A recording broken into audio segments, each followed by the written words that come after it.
ini bisa dilihat lahan dan air sawah kami. Alhamdulillah mantep. Berarti banyak terjadi reaksi oksidasi. Di situ nampak ya, banyak gelembung-gelembung udara.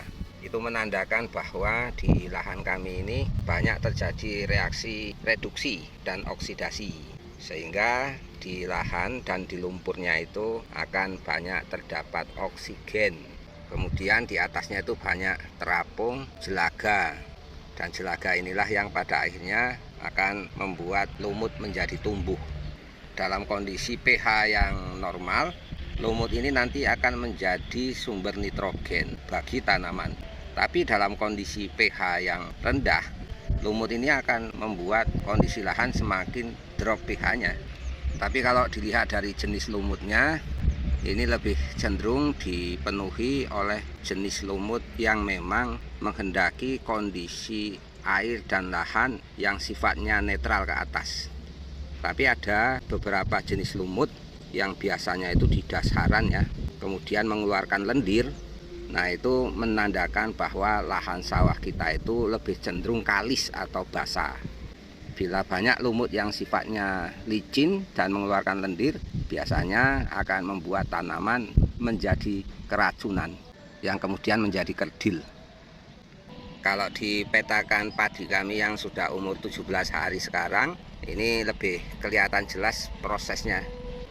Tahun sebelumnya sawah kami ini tidak mengeluarkan gejala tanda-tanda seperti ini ya. Dan ini biasanya terjadi apabila lama musim kemarau, kemudian tanahnya itu sudah menjadi berongga-rongga, kemudian dengan ditanami padi, otomatis kan tanahnya itu jenuh oleh air, dan pada proses itu terjadi peredaman suhu dan pengisian pori-pori tanah. Dan pori-pori tanah itu terbentuk bukan karena faktor biologis atau faktor kimiawi, tapi karena cenderung oleh pengaruh retakan yang disebabkan tingginya suhu.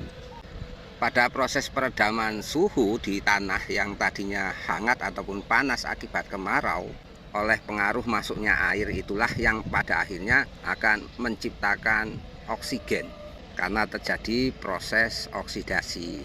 Jadi dengan proses tersebut berjalan, bila kita tambahkan agen hayati berupa bakteri, nitrifikasi, dan yang lain-lain, maka akan membuat nitrogen yang ada di udara maupun yang tersimpan atau terikat di tanah akan kembali terlarut. Dan bila banyak ditumbuhi lumut jenis seperti ini, maka nitrogennya akan tertahan.